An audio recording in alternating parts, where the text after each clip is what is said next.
show àjíjọ bẹ̀rẹ̀ ní Bísí Ológe kàn máa wò ó gbogbo ètò tó níláárí ètò tó kọ́ wa tó fún wa lóye àtọgbọ́n òun ló wà ní ètò Bísí Ológe o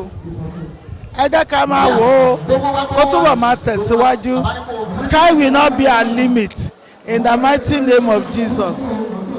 Ó ti ń rí ìgbéga, ó ti ń rí àtìlẹ́yìn. Bó ṣe ń rí àtìlẹ́yìn àwọn èèyàn ló ń rí ti Ọlọ́run, ló ń rí tàwọn ìyá wa gẹ́gẹ́ àwọn ìyá alájẹwé Oòduà. Ọlọ́run àtúbọ̀ máa jẹ́ kó tẹ̀síwájú. Ọlọ́run àtúbọ̀ máa tì lẹ́yìn, kò ní tì lójú. Ọlọ́run àtúbọ̀ máa gbá àwọn èèyàn dìde láti tì lẹ́yìn.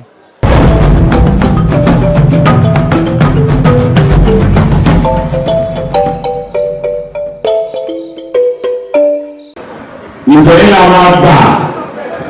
àjẹsẹ̀ gbà báyìí ni pé ìlú ènìyàn ṣe àdéhùn àwọn ọkọ alájà orúkọ ayé púpọ̀ táwọn sọmọ nínú wọlé wá tí mo dúró tí mo láwọn èèyàn tí mo rí ẹgbẹ́ iná tí wọ́n tó tó mo tọ́ wá mo tún wá rí àwọn ti ordinance tí wọ́n wọlé wá wá dúró àwọn ògbàjúmọ̀ wàá gba ìjọjú alẹ́ ni torí kò ṣe pé kéwòn pọ̀ bí àwọn tó wà stadium but àwọn èèyàn iye ẹ pọ̀ o Mojísọ́lá aya Báṣúà tabasọ̀rọ̀ Báṣúà nípínlẹ̀ Èkó ní Lagos Island yìí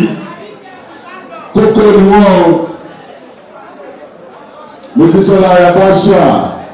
gbogbo àgàràwò wọ́n àgbàsọ̀rọ̀ náà kí hòtẹ́lì director láàrin wa agbọ́lẹ̀wà bí òyìnbó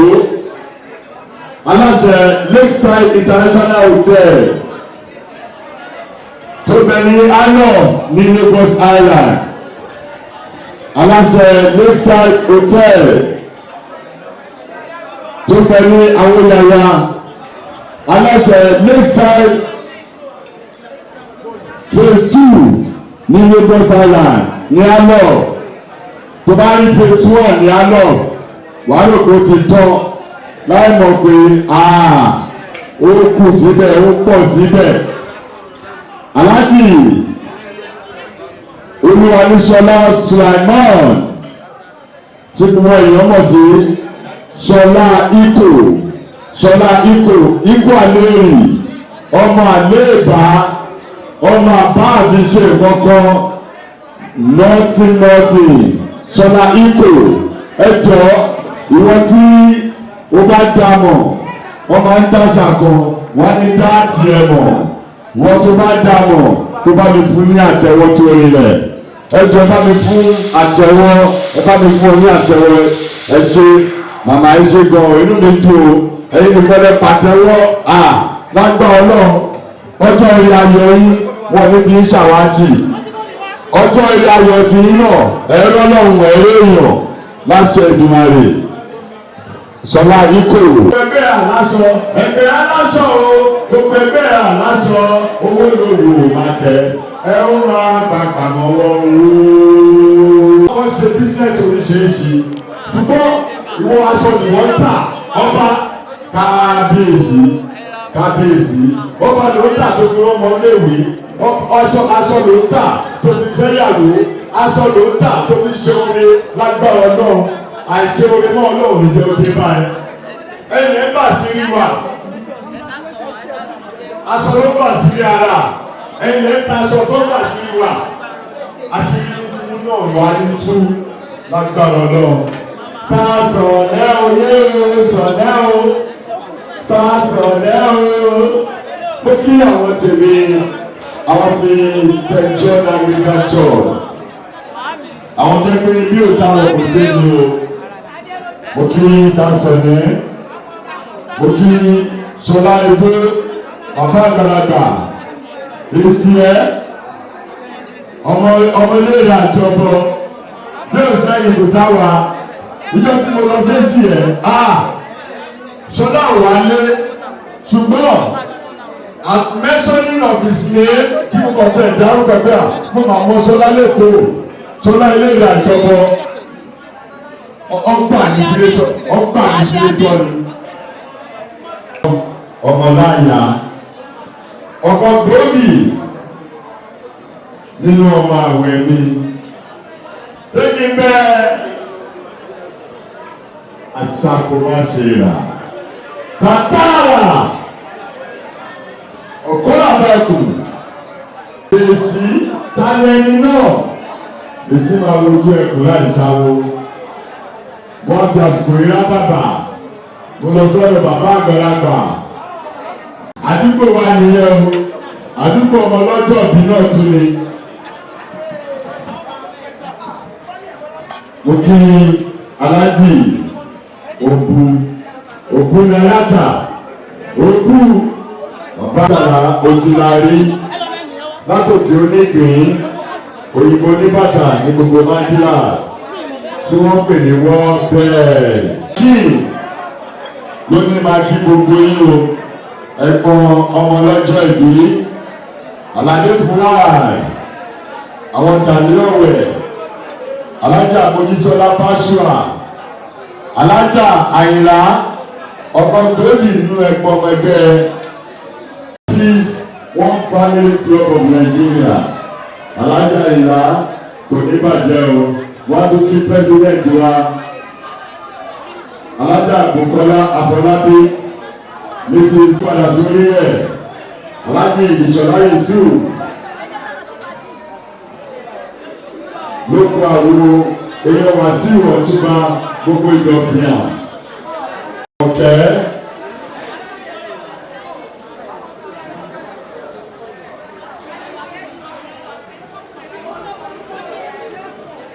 bákan náà mo kí ṣàkì tẹ́bálẹ̀ tàbájì àwọn obìnrin tó ta ṣàkì wọ́n pọ̀ ṣùgbọ́n ọmọọba Adéọlá Oyèyí nǹkan táwọn ń tà very very expensive táwọn ò bá ṣe Adéọlá fishing material Adéọlá fishing material táwọn ò bá sí bẹ́ẹ̀ tó kì í ṣiṣẹ́ yẹn kò sẹ́ni tó máa rẹ́jà jẹun píro Adéọlá fishing material mo kí wọn káàbọ̀ sáàrin wa Adéọlá Oyèyí màmá o bí ó sẹ́yìn kò sáwà o àwọn nìkan ò lè dá ṣe àwọn náà ní ìmùlẹ̀ màmá mi kan tó yẹ pé láti rí àwọn obìnrin tó gba ìyẹn sáré bọ́ sí èkó kò mí Princess Adéọlá Oyèyí màmá nìyẹn o tẹ́ bá fẹ́ máa jẹja ẹ tètè lọ súnmọ́ wọn àwọn ní aláṣẹ iléeṣẹ́ Adéọlá fishing material wọ́n kí màmá mi Ìbíjọkẹ́ Akínpẹ̀lú amòfin àgbà agbófinró tún ni wọ́n àwọn ni wọ́n dàbí ẹni pé Kútẹ́lá Sàlóògì lọ́ọ̀yà ni ọlọ́pàá tún ni màmá yìí Mrs. Ìbíjọkẹ́ Akínpẹ̀lú lọ́ọ̀yà ni wọ́n legal practitioner ni wọ́n mọ̀yànjú àmọ́ pé ó ti mọ̀yànjú dẹ́rẹ́jú ó ti mọ̀yànjú abájọ ewé ọ̀dẹ́sẹ̀ màmá ní àlàdó tí ẹ pè mí mo ní ẹ má bínú tẹ́ lọ́wọ́ wọn ó ní tẹ́ lọ́wọ́ wọn láṣẹ Ọlọ́run àfúnkíyẹtì alágbára Ọlọ́run àní tẹ́ lọ́wọ́ ara wa. And now, without wasting too much of our time, ó tún fi àsìkò kí Ṣọlá Ikó pàtí tí Ṣọlá Ikó bá wá tó ń sọ pé máa bọ̀ lọ́dọ̀ wa pàtí tó bá wá onítọ̀ gbà yóò máa gba ìbú ni onítọ̀ máa gba ìlọ́jọ́ alẹ́ ni ìjọ wo ni wọ́n ti ẹgbẹ́ ṣe orin nígbà tá a fún kíyẹtì tó gbé pàtí tó lọ pàtí kan tí mo sọ pé wọ́n lè lọ ìjọ wo ló fẹ́ ṣe orin láyé ẹ̀ lágbára náà Ọlọ́run jẹ́ ká ṣe orin o ibi tó bá ti ṣe orin tó ń ṣe wọn aláyọ̀ báyìí ibẹ̀ làwọn náà kọ́ bàbá òjì náà mo sọ̀rọ̀ kọ́lẹ̀ kan mo ní àwọn vendors tá a wà ní mo ní àwọn vendors tá a wà ní apọ̀ tí ẹ bá gbọ́ pé Bísí ọmọge Bísí ọmọge Bísí ẹ ti máa gbọ́ ìgbà tó ẹ̀sùn ẹ ti máa rí wọ́n ní ìrẹ́jọ sínú fọ́tò bó bá ṣe jókòó pé máa bá rẹ lọ́jọ́ tí fọ́tò bá jáde ọjọ́ ìní ọmọge Bísí àwọn ni wọ́n ṣe kò kárí móhùnmáwòrán tí ẹ máa rí wò lórí tẹlifíṣọ̀n